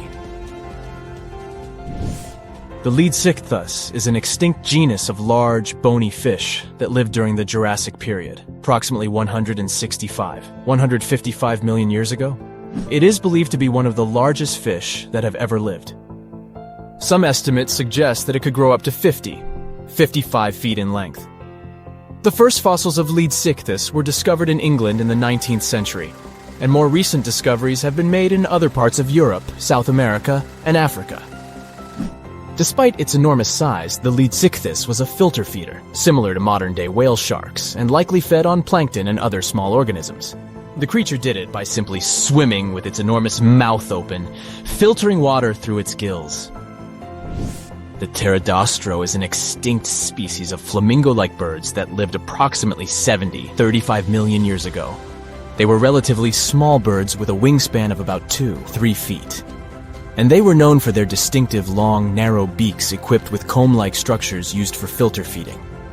The pterodostro lived in shallow bodies of water, like lakes and lagoons, and mostly fed on small crustaceans and other tiny organisms. The animal filtered them from the water using the comb-like structures on the inside of its beak while swimming through the water. The African elephant is the largest land animal on Earth and one of the most recognizable ones. There are 2 species of the African elephant, the savanna elephant, Loxodonta africana, and the forest elephant, Loxodonta cyclotis. You can see them in various parts of sub-Saharan Africa. These creatures can be identified by their large size, gray skin, and long trunks. African elephants can grow up to 13 feet tall and weigh up to 14,000 pounds, depending on the species and gender. How heavy is the largest living snake? How can a snake eat a whale? Get ready, I'm about to answer these questions. Before the last ice age, giant mammals like mammoths ruled the world. The modern animal kingdom we're familiar with was shaped around 55 million years ago. I mean, there were still 1,000-pound bear dogs living from Asia to America. But modern whales, for instance, began to appear later. I'm saying modern whales because, surprise, surprise, whales weren't always fully aquatic. The ancestors of the ocean's biggest animals once walked on dry land. They had 4 legs and lived on the coast. Now, I want to introduce you to a snake that used to eat these whales, the Paleophis, a genus of a marine snake. Scientists say it's hard to understand how big the Paleophis was due to its fragmentary fossil record. They assumed that it could have reached up to 40 feet long. Its fossils were found in different parts of the world, from England to Morocco and Virginia, USA. The Paleophis is extinct now, and sea snakes today are only about a quarter of the size this majestic creature used to be. So no need to worry about this underwater monster. But there once was an even bigger snake, the Titan boa. It was around 50 feet long and most likely weighed over a ton. It used to live in what is now known as northeastern Colombia, around 60 to 58 million years ago. Scientists say that it mostly fed on fish. Another giant animal that lived in the past was the black Gigantopithecus. These primates aren't related to gorillas. They lived in the area of modern China. Some people believe that they're still alive, but so far, no one has laid eyes on them. Some people even go further and say that the stories of Bigfoot or Yeti are based on these animals. This rodent became extinct about 2 million years ago. Its main habitat was South America, more specifically, Uruguay. What's astonishing about this species is that it was the largest rodent ever known. It was bigger than a bull. Scientists believe that it weighed up to 1,000 pounds. A distant relative of this rodent is still alive today. It's called the pacarana. It's a rare animal that lives in South America. It weighs up to 33 pounds and measures up to 31 inches, not including its cute and fluffy tail. The Arthropleura was an insect that lived in prehistoric times. Imagine a giant millipede measuring up to 8 feet in length. Here you go. It was one of the largest land animals of its era, about 315 million years ago. The Arthropleura's shell was covered with tough plates. These plates were there to protect the creature from damage. Most of the time, it burrowed into the ground to avoid becoming some other animal's dinner. Meet the megalodon. Millions of years ago, this shark lived in the ocean and ate other marine creatures. It had wide teeth, and its jaws were so powerful that the animal could finish off its prey with the force of its bite. It was one of the largest sharks to ever exist. Yet, this predator also went extinct. Scientists don't really know the reason. This made me wonder why animals were so big in the past. Nowadays, smaller creatures flee or hide from predators. But apparently, it wasn't like this before. Many centuries ago, animals didn't just run or hide, they fought back. Research suggests that this behavior may have been the most important motivation for prey to grow bigger. A study compared the skulls of ancient animals to those of their modern peers. The skulls of predatory animals have become shorter and narrower, while the skulls of the animals they hunted have become longer and broader. This means that predators learned to become experts in hunting, while prey worked on developing their defense skills. You see, a larger body size was a great advantage because it made it harder for predators to take down the animals they hunted. The bottom line, self-defense made prehistoric animals larger. The second reason why ancient animals were larger is related to their bones. They had hollow bones, which are lighter than solid bones. This type of bone allowed large animals to move quickly. Let's take sauropods. They were a dinosaur subgroup. Sauropods had giraffe-like long necks and snake-like long tails. Compared to their body size, their head was really tiny. But since their bones were quite light, they could move around without having to carry additional weight. The eating habits of these animals were also related to their body size. When experts examined the fossils of one extinct mammal species, they found out that these animals had a diet that was high in nutrients and low in fiber. And this mammal was the largest land animal of its period. In other words, following this diet, mammals could grow to be very large. There was plenty of food out there, so they didn't have to worry about finding it. Fun fact, these animals also took chewing out of the picture. They could swallow their food in large pieces instead of taking small bites. Environmental conditions also played an important role in the evolution of larger animals in prehistoric times. Those animals tended to live in warm, moist climates that provided them with a lot of food. They didn't have to compete for food sources. Researchers believe that because of these conditions, natural selection worked in a certain way. I mean, body size was more important than such traits as agility and speed. Oh, and did you know that large animals tend to produce more carbon dioxide? And ultimately, a bigger volume of carbon dioxide increases the amount of vegetation in the animal's habitat. As for the abundance of oxygen in the atmosphere at that time, it could be another vital element for some animals' growth. A good but scary example of an animal that benefited from the high levels of oxygen can be the cockroach of the Paleozoic era. At that time, cockroaches were the size of modern house cats. Now this one would give me the chills if I ever faced it. Ugh. What about today? Well, there are over 3,000 species of snakes on Earth. The smallest snake in the world is the Barbados thread snake.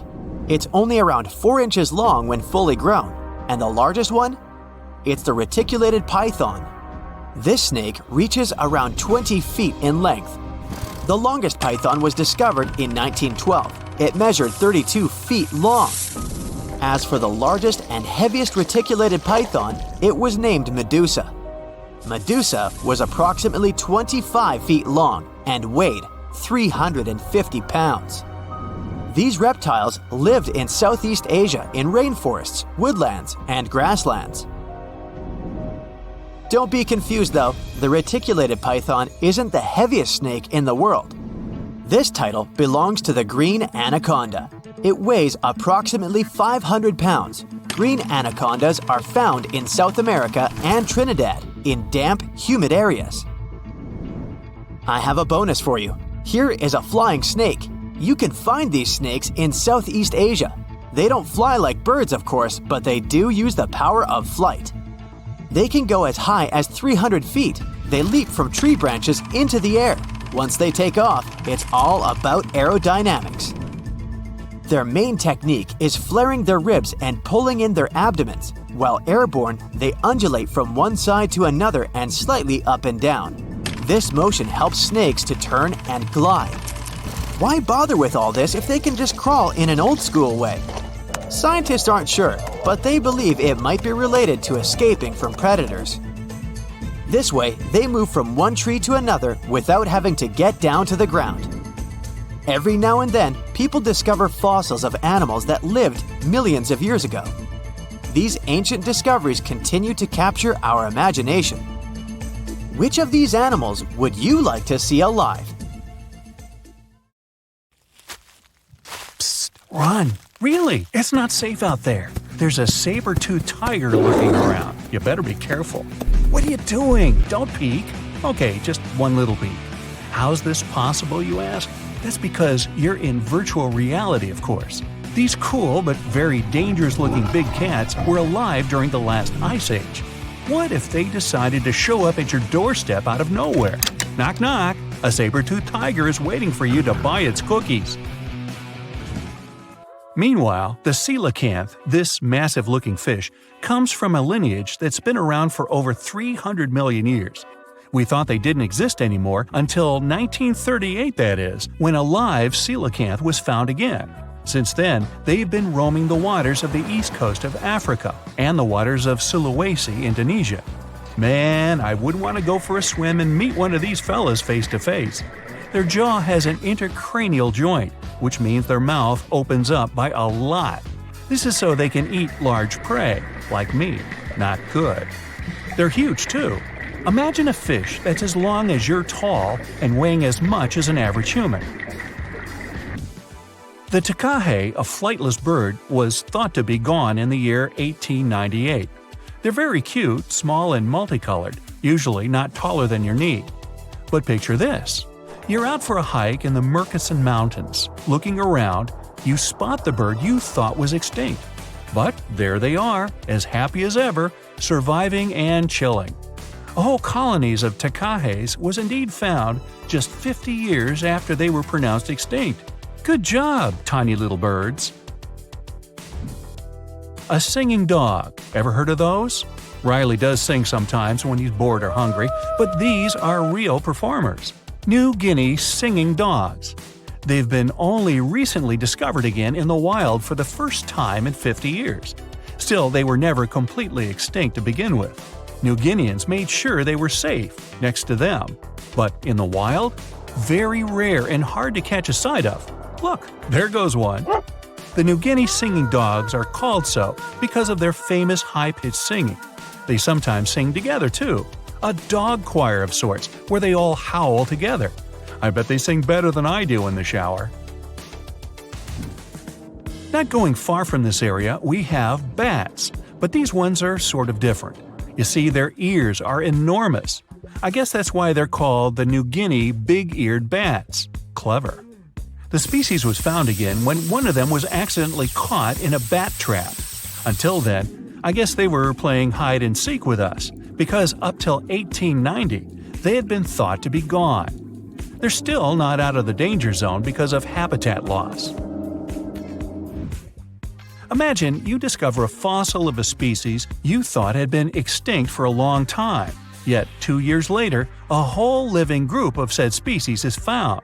Well, this is exactly what happened in 1977 with the Majorcan midwife toad. It's sort of brownish in color with darker brown that makes up its skin spots. Other than that, it's just a small toad with googly eyes. The group of live toads was found close to where the fossil was, on the island of Majorca. There aren't many of them left, about 500 in fact, and as of right now, they're declared vulnerable by the International Union for Conservation of Nature. Now, are you a fan of tortoises? You will be when you take a look at this huge beauty. It's called the Ferdinanda Island Galapagos tortoise. It hasn't been seen since 1906, but on February 17, 2019, we were finally able to look at one of these beautiful creatures. It's probably out there with a few of its mates right now, but they also don't allow themselves to be seen. We only know they exist because there's a few tracks and scents.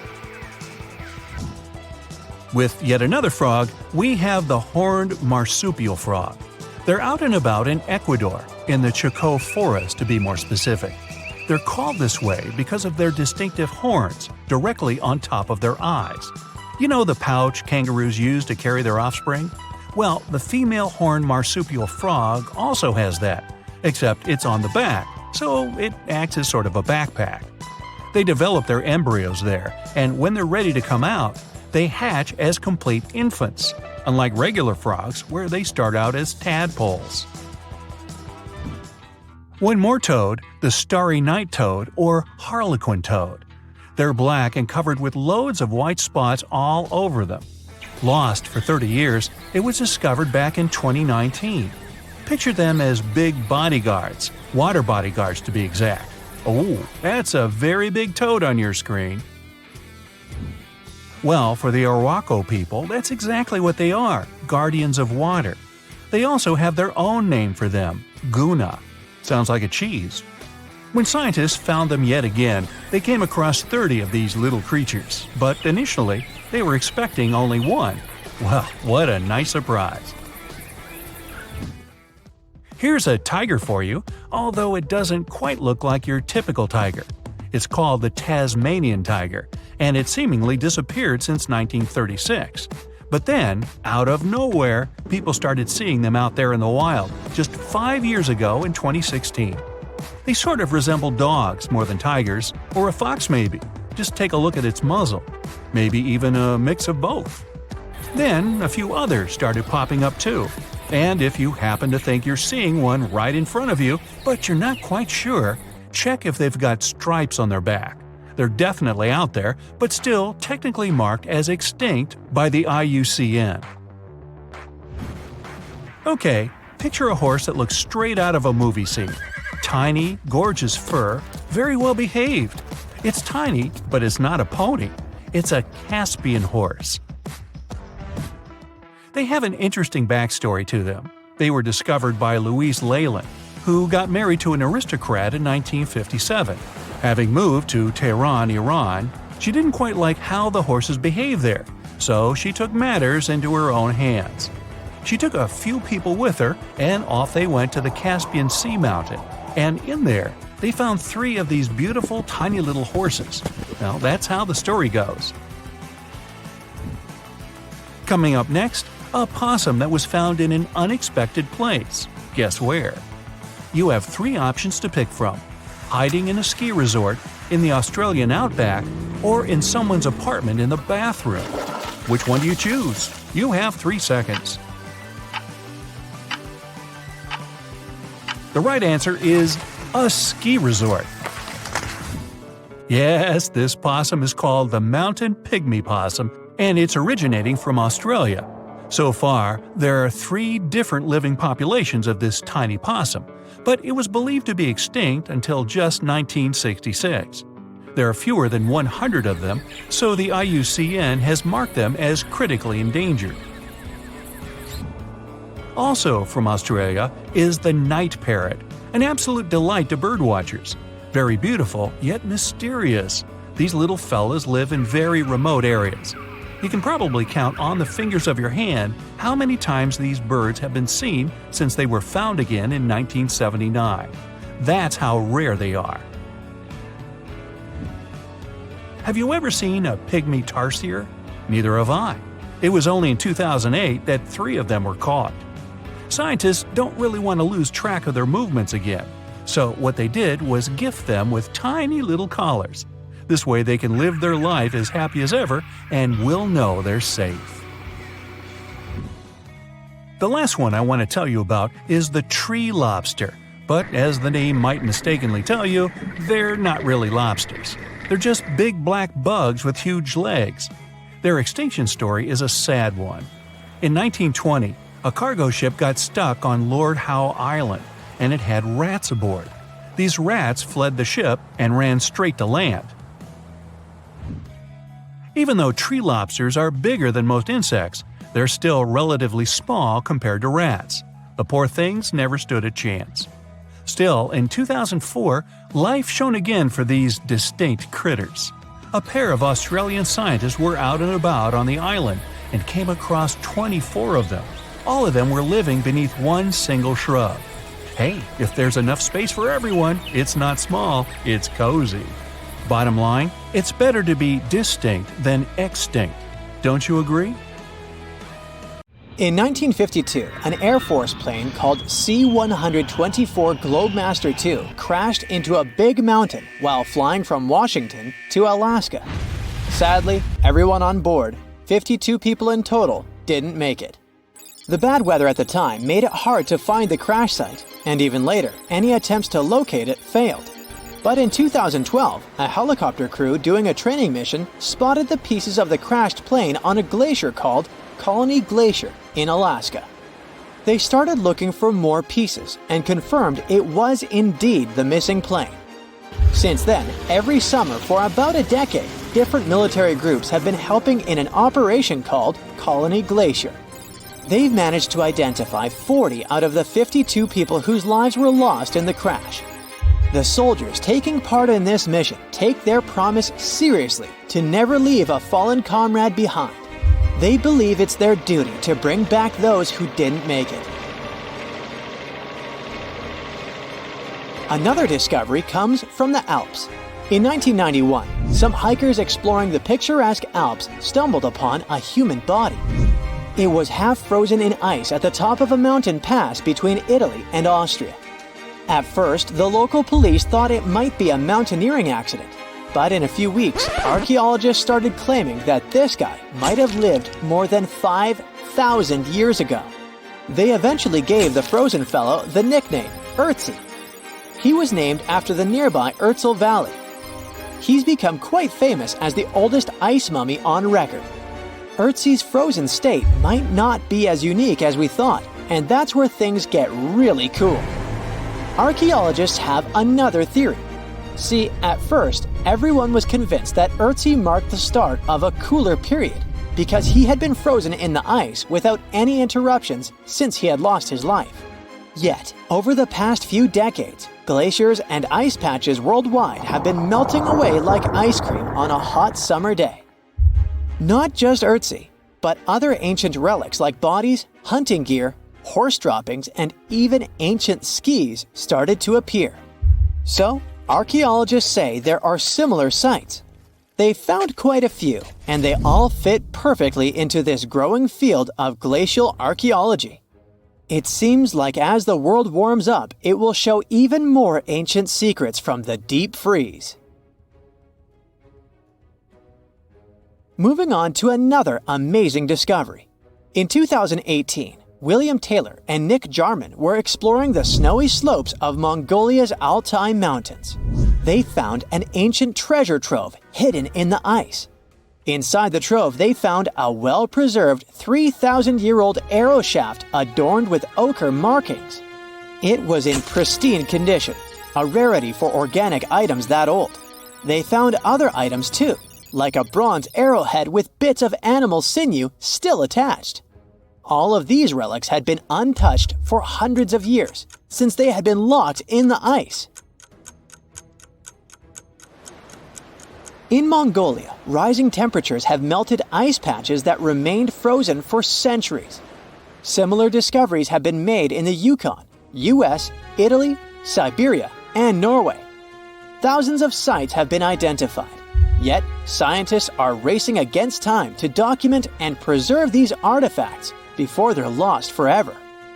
The study of these artifacts challenges the definition of these environments as wildernesses and shows how indigenous people coexisted with nature there. Sometimes people find simple items too, as simple as a sandal. This one, discovered on one of central Norway's mountain passes, indicates that people used this route roughly 1,700 years ago. This suggests that there was less snow and ice in that area back then. The sandal, dating back to around 300 BCE, resembles Roman sandals of that era. Again, in Norway, hunters found an iron sword high up on a mountain, more than 5,250 feet above sea level. There's no nearby burial site, and it's puzzling why someone would have a sword in such a remote location. Archaeologists speculate that the owner might have become lost. Then, in 2011, unusual objects resembling giant slingshots began to emerge as the ice melted. Radiocarbon dating suggests that this particular object was crafted around 400 BCE. It measures over 3 feet long and has knife cuts. Those puzzled archaeologists until one team member recognized them as tang, or pliers, used to secure loads on sleds when transporting hay or leaving for animal food. People in the area used hay sleds with pliers until the 1950s, when tractors became more common. Now, let's get back in time to thousands of years ago. We can easily do that by looking at this woolly mammoth. This creature looks a bit like a cherished but slightly worn-out toy. This ancient giant, whose heyday was 39,000 years ago, is the best preserved mammoth ever found.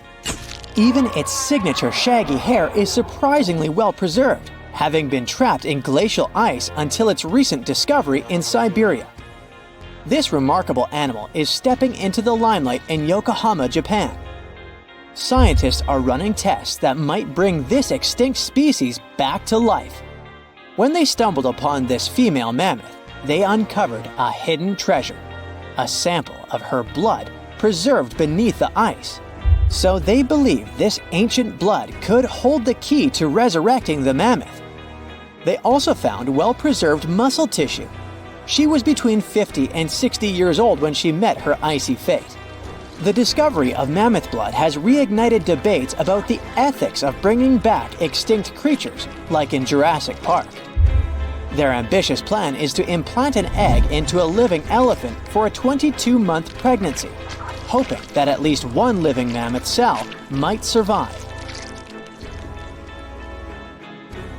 Hop on, we're going to the French Alps. We are at a spot not far from where an Air India plane tragically crashed 46 years ago. We're accompanied by a diligent mountain rescuer and his neighbor. They went to this area after a bunch of tourists had noticed a strange-looking thingy on a glacier. It was a bag. The Indian embassy in Paris got wind of it, and it was all set on getting that bag. What makes it kinda cool is that it had diplomatic mail and Ministry of External Affairs written on it. The Air India flight was on its way from Mumbai to New York when it took a nosedive in January 1966. It took 117 people on board down with it. Guess what else was inside the bag besides the soaked diplomatic mail? It had a stack of old Indian newspapers. So, alongside those, they also found bits of the plane's cabin, a lone shoe, and a bunch of cables. Totally unexpected treasures on that mountain. During the summer of 2013, scientists stumbled upon a message left behind by a geologist named Walker, who had placed it there 44 years before. That message sort of served as the man's last testament. He passed away just a month after hiding the bottle in the rocks on the island. The content of the message was quite astounding. In 1959, Walker had measured the distance from those very stones to the glacier's edge, and it clocked in at a mere 167 feet. By 2013, that distance had ballooned to 400 feet. Researchers are convinced that this stark contrast between the two measurements underscores the consequences of ongoing global warming. Imagine the melting ice in Norway's mountains as a time machine revealing a treasure trove. Nearly 800 Viking artifacts tucked away for over 1,000 years have been unearthed. They give us a peek into the bustling trade networks of the Viking era and the critical role of the mountain passes in this ancient commerce. Among the finds are leather shoes, cozy woolen mittens, stylish tunics, feathered arrowheads, horseshoes, walking sticks, and kitchen gadgets from the Viking chef's toolkit. There are even Viking pack horse souvenirs. These artifacts provide us with insights into ancient travel habits and the peak times when those paths were bustling with activity, and give us a glimpse into the lives of adventurers.